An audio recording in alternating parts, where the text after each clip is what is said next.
أعوذ بالله من الشيطان الرجيم بسم اللہ الرحمن الرحیم۔ تیسرا بیان اخفاء، ادغام اور اظہار وغیرہ کی تعریف اور احکام میں، یعنی اس بیان میں ہمیں اظہار، ادغام، اخفاء اور ایک قسم اقلاب، ان چاروں کے بارے میں بتایا جائے گا۔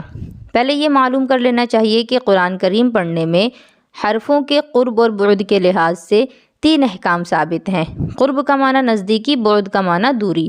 یعنی حروف جو آپس میں ایک دوسرے کے قریب ہیں یا ایک دوسرے سے دور ہیں تو اس لحاظ سے 3 احکام ثابت ہوتے ہیں۔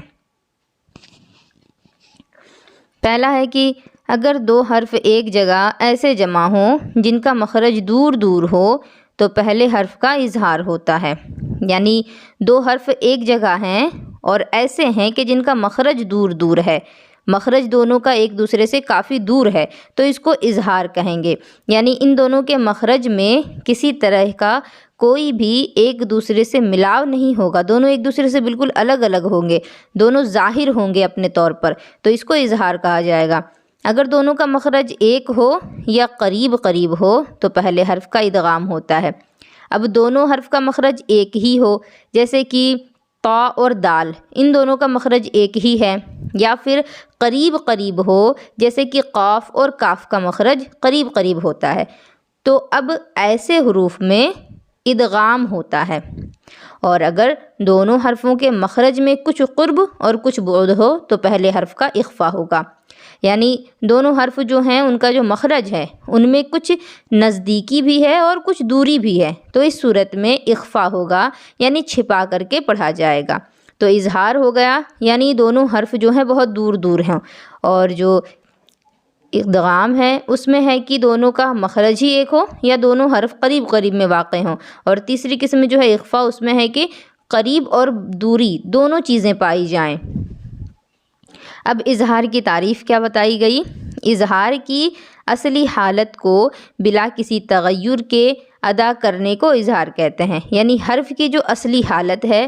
جس طریقے سے حرف کو پڑھنا ہے بالکل اسی طریقے سے پڑھا جائے، اس میں کسی طرح کا کوئی بھی بدلاؤ نہیں کیا جائے تو اس کو اظہار کہیں گے، یعنی حرف کو اس کے مخرج اور صفات لازمہ کے ساتھ ادا کرنا، اور بس حرف کو صرف اور صرف مخرج کے ساتھ اور جو اس کے ساتھ لازمی صفت ہے، جو صفت ہمیشہ پائی جائے گی، بس اس کے ساتھ ادا کر دینا، یہ ہوگا آپ کا اظہار۔ اس کا حکم یہ ہے کہ اس میں کبھی غنہ نہیں کیا جاتا، یعنی یہاں آواز بالکل ناک میں نہیں جاتی۔ اظہار کا یہی حکم ہے کہ کبھی بھی اظہار کرتے وقت آواز ناک میں نہیں جائے گی۔ اور ادغام کیا ہے کہ پہلا حرف ساکن دوسرے حرف متحرک سے بدل کر مشدد پڑھنے کو ادغام کہتے ہیں، یعنی پہلے حرف ساکن کو پہلا جو حرف ہے وہ حرف ساکن ہوگا اور جو دوسرا حرف ہے وہ متحرک ہوگا، یعنی اس پر کوئی حرکت ہوگی، تو متحرک سے بدل کر مشدد پڑھنے کو ادغام کہتے ہیں۔ جیسے قالت طائفہ، اب یہ قالت کو آپ دیکھ لیں، یہاں پر تا جو ہے وہ ساکن ہے، اور یہاں پہلے کہا گیا کہ پہلے حرف ساکن کو، تو پہلا حرف جو ہے تا وہ ساکن ہے، اور دوسرے حرف متحرک سے بدل کر مشدد پڑھنے کو، اور دوسرا حرف ہے جو یہ طا ہے، اور طا جو ہے اس پر زبر کی حرکت لگی ہوئی ہے، تو پہلا حرف ساکن ہے، دوسرا حرف متحرک ہے۔ اب اگر غور کیا جائے تو تا اور طا ان دونوں کا مخرج ایک ہوتا ہے، تو یہاں ہمارا ادغام کا ہی قاعدہ نافذ ہونے والا ہے، کیونکہ پہلا حرف جو ہے وہ تا ساکن ہے، دوسرا حرف جو ہے وہ طا متحرکہ ہے، اور ان دونوں کا مخرج ایک ہی ہے، تو اب تا اور طا کو ایک ساتھ الگ الگ پڑھ پانا یہ تھوڑا مشکل ہو جاتا ہے، اس وجہ سے یہاں ادغام کیا جائے گا، اور ادغام کرنا یہاں صحیح بھی ہے کیونکہ دونوں کا مخرج ایک ہے، اس وجہ سے یہ جو تا ہے اس کو طا سے بدل دیا جائے گا۔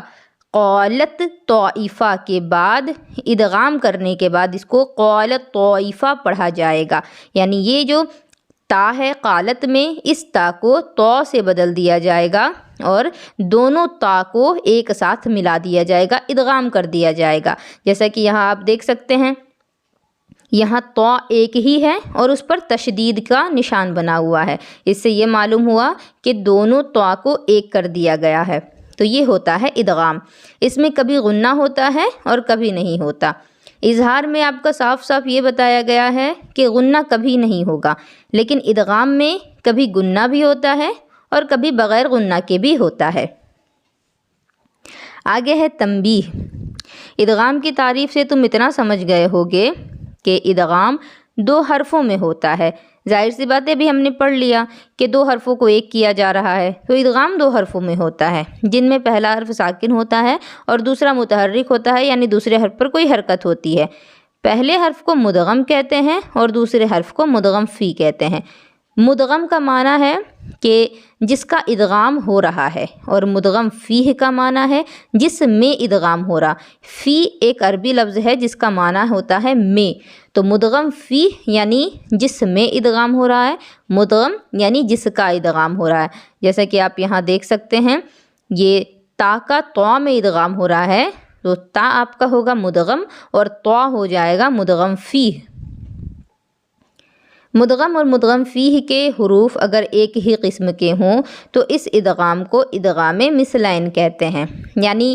جس کا ادغام ہو رہا ہے اور جس میں ادغام ہو رہا ہے، یہ دونوں جب ایک ہی حرف ہوں تو اس کو ادغام مثلین کہیں گے۔ جیسے اذ-ذہب، یہاں آپ دیکھ سکتے ہیں کہ ذال کا ذال میں ادغام ہو رہا ہے، تو دونوں حرف ایک ہی ہیں، اسی وجہ سے اس کو مثلین کہا جائے گا، یعنی مثل کا معنی ہی ہوتا ہے ایک جیسا، تو یہ دونوں حرف ذال ہی ہیں، اسی وجہ سے ذال کا ذال میں ادغام ہو رہا ہے تو اس کو ادغام مثلین کہیں گے۔ اور اگر دونوں حرف کا مخرج ایک ہو تو اس کو ادغام متجانسین کہیں گے۔ اب یہاں پر تو آپ نے یہ دیکھ لیا کہ دونوں حرف ہی ایک ہیں، لیکن آگے کیا بتایا گیا کہ دونوں حرفوں کا مخرج ایک ہو، مخرج ایک ہو لیکن حرف الگ الگ ہوں تو اس کو ادغام متجانسین کہیں گے۔ جیسے یلحظ ذالکا، جیسا کہ آپ جانتی ہیں کہ سا اور ذال ان دونوں کا مخرج ایک ہے،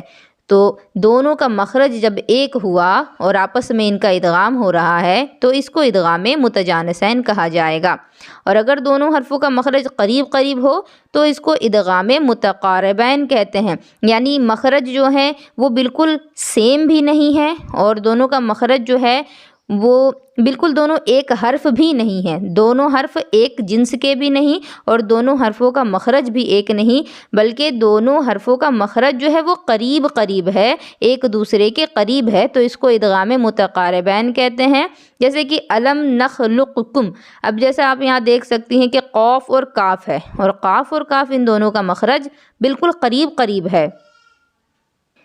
قاف کا جو مخرج ہے وہ زبان کی جڑ اور تالو کا نرم حصہ ہے، اور کاف کا جو مخرج ہے وہ زبان کی جڑ اور تالو کا سخت حصہ ہے، تو دونوں کا مخرج قریب قریب میں واقع ہے، اس وجہ سے اس کو ادغام متقاربین کہا جائے گا۔ قاف اور کاف کا مخرج قریب قریب ہے۔ پھر ادغام کی 2 قسمیں ہیں۔ اب یہ تو پہلے آپ کو بتایا گیا کہ ادغام 3 قسموں کا ہے، ایک مثلین، دوسرا متجانسین اور تیسرا متقاربین۔ اب ادغام کی بھی 2 قسمیں ہیں، تام اور ناقص، کیونکہ اگر مدغم بالکل مدغم فیہ کی جنس سے ہو جائے تو وہ ادغام تام کہلاتا ہے۔ مدغم اور مدغم فیہ میں بتا چکی ہوں، مدغم یعنی جس کا ادغام ہو اور مدغم فیہ جس میں ادغام ہو، مدغم یعنی جس کو ملایا جائے، مدغم فیہ یعنی جس میں ملایا جائے۔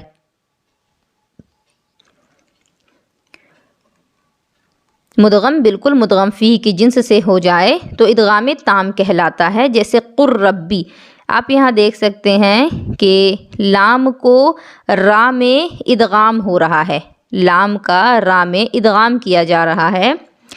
کیونکہ پڑھیں جب اس حرف کو تو ہمیں پتہ چلتا ہے کہ قاف کے بعد ہم نے ڈائریکٹ را کو پڑھا، یعنی لام تو لکھنے میں ہی بس آیا ہے، پڑھنے میں نہیں آیا، تو اس سے یہ پتہ چلتا ہے کہ اس لام کا ادغام ہوا، تو قاف کو را سے ڈائریکٹ ملایا گیا اور اس لام کو بالکل نہیں پڑھا گیا، بالکل لام کا پوری طرح سے ادغام ہو گیا، تو اس کو ادغام تام کہیں گے، یعنی ایسا ادغام جہاں مدغم جو ہے وہ بالکل ہی ختم ہو جائے۔ را اور لام جو ہے یہ ایسے حروف ہیں کہ ان کا ادغام جب آپس میں ہوتا ہے تو یا تو صرف را ہی پڑھا جائے گا یا تو صرف لام ہی پڑھا جائے گا،